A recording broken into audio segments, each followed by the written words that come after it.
So the purpose of the lectures were to slowly build on each other, crescendoing with an elevator pitch competition. So each day we would add a little more insight and allow the students and the project teams to work on their initiatives together.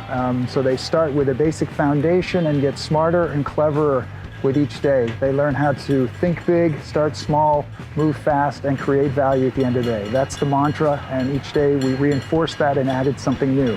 Well, Silicon Valley is one of the most remarkable innovation ecosystems the world has ever seen, and having perspectives from outside lecturers and guest speakers on their particular point of view and expertise, I think, rounded out the lectures in a beautiful way. They would understand about immigration, they could understand about investing, they could understand about technologies that they hadn't learned or seen before. So I think it's an exciting blended learning model between classroom and outside experiences that you can only get here in the Valley.